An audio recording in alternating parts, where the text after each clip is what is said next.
High, আমি Aditi. Welcome back to my channel and welcome back to a new blog. আজ হচ্ছে সরস্বতী পুজো। সরস্বতী পুজোয় একটু সাজুগুজু করে শাড়ি পরে ঠাকুর দেখতে না বেরোলে কি হয়, তাই বিকেলবেলায় আমি আর দিদি বেরিয়েছিলাম ঠাকুর দেখতে। প্রথমেই গেলাম পাড়ার মন্দিরে। পাড়ার মন্দিরের ঠাকুরটা এবছর খুবই সুন্দর হয়েছিল। তারপরে টোটোয় করে যেতে যেতে আরও দু একটা ঠাকুর দেখে নিয়েছি। বাজারে পৌঁছে দেখি কি চারিদিকে শুধু শাড়ি পরা সরস্বতীরই ভিড়। যাই হোক, এত ভিড় দেখতে দেখতে আমরা পৌঁছে গিয়েছি কলেজে। কলেজে তো এবছর এত সুন্দর করে সাজিয়েছিল, তো কলেজে গিয়েও দেখছি প্রচন্ড ভিড়। চারিদিকে শুধু কাপল আর কাপল। এত কাপল দেখে আমি কি করব ভাই, আমি সোজা চললাম ঠাকুর দেখতে।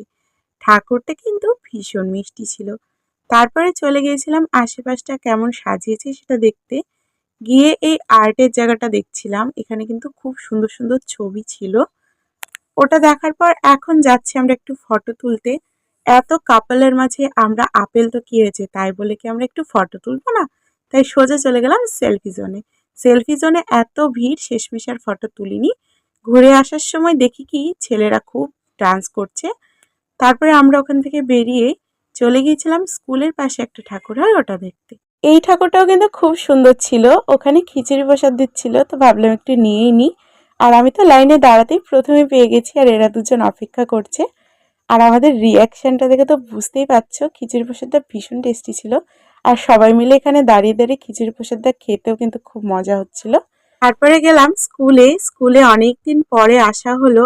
আর আমাদের স্কুল তো প্রত্যেক বছরই সুন্দর করে সাজায়।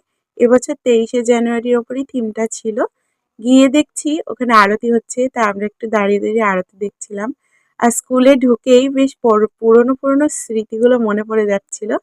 যাই হোক, ওখান থেকে আমরা সোজা চলে গিয়েছিলাম কম্পিউটার সেন্টারে। আর কম্পিউটার সেন্টারে প্রত্যেক বছরই খুব সুন্দর করে, এবছরও খুব সুন্দর বানিয়েছিল। তো ওখানে আমরা অনেক ফটো ভিডিও করেছি।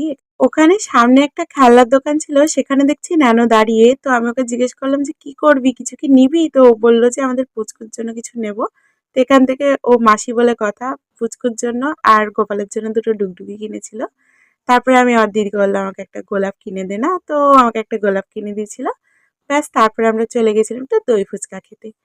এখানে তিনজন মিলে বসে বসে আরাম করে দই ফুচকা খাওয়ার পর গিয়েছিলাম বয়েজ স্কুলে। তবে বয়েজ স্কুল বন্ধ হয়ে যাওয়ায় সামনে একটা কম্পিউটার সেন্টারে ঠাকুর ছিল, সেটা দেখার পর ঘুরে এসে দেখি কি ন্যানো এখানে টোটোয় উঠে ফোন দেখা চালু করে দিয়েছে। যাই হোক, আজকের মতন ঠাকুর দেখা কমপ্লিট করে আমরা তিনজন টোটোয় করে হই হই করতে করতে যাই বাড়ি। তোমরা আমার চ্যানেলটাকে সাবস্ক্রাইব করো। আবার দেখা হবে নেক্সট ভিডিওতে। ততক্ষণের জন্য টাটা।